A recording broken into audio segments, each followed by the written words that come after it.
Bienvenue, famille Merengue. Abonnez-vous et likez si vous vibrez pour le Real Madrid, car aujourd'hui, on plonge dans 3 actus brûlantes. Une arrivée qui fait battre le cœur, un débat qui divise et un possible départ qui inquiète tout le madridismo. Préparez-vous, ça va secouer. Partie 1, l'émotion. Laporte plus proche que jamais du Real. C'est une histoire de rêve. Un rêve de gosse. Aymeric Laporte, international espagnol formé à Bilbao, passé par City, aujourd'hui à Al Nassr, est plus proche que jamais du Real Madrid. Il aurait déjà donné son oui à Florentino Pérez. Et ce n'est pas un transfert comme les autres. C'est un choix de cœur.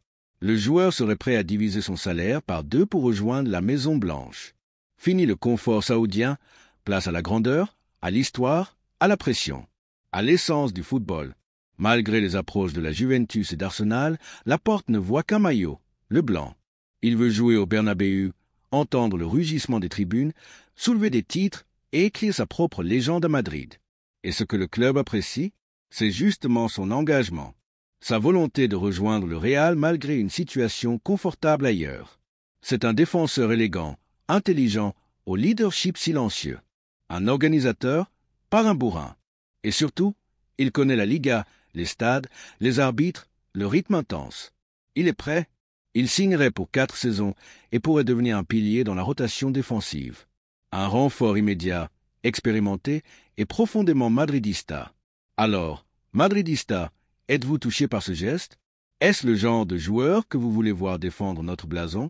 Partie 2, le débat. Pau Victor au Real, vraie idée ou faux bon plan? Deuxième sujet. Et là, on entre dans un débat.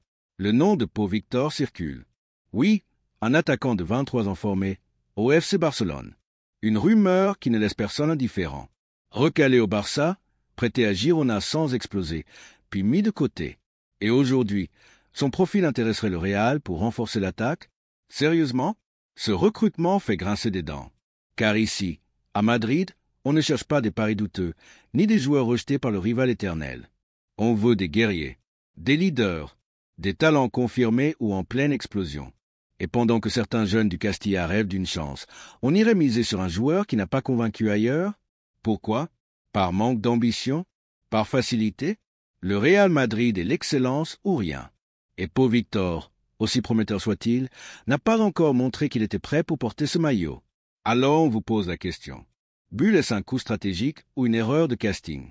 Faut-il parier sur lui ou sur nos propres jeunes? Partie 3, l'alerte. Rodrigo de plus en plus proche de Manchester City. Enfin, la bombe. L'alerte rouge. Rodrigo, notre joyau brésilien, notre feu follet décisif en Ligue des Champions, serait dans le viseur de Manchester City et de plus en plus tenté. Oui, vous avez bien entendu.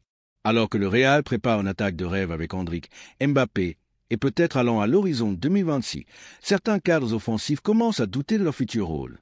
Et City, avec ses millions, son projet clair et Pep Guardiola avance ses pions en silence. Le Real, de son côté, reste discret. Mais l'inquiétude monte. Perdre Rodrigo, ce ne serait pas seulement un coup sportif, ce serait une perte d'identité, de talent formé dans la maison depuis 2019. Alors, madridista, doit-on tout faire pour retenir Rodrigo? Pensez-vous qu'il pourrait être sacrifié dans le grand réaménagement offensif à venir? Ou serait-ce une erreur monumentale? Ou trop 10 secondes? 3 actus, 3 émotions. Un rêve qui se concrétise, un débat qui divise, une menace qui plane. Dites-nous ce que vous en pensez dans les commentaires, likez si vous vibrez pour le Real et abonnez-vous pour ne rien rater. Ici, c'est Madrid, et ici, on vit chaque seconde pour le bouclier.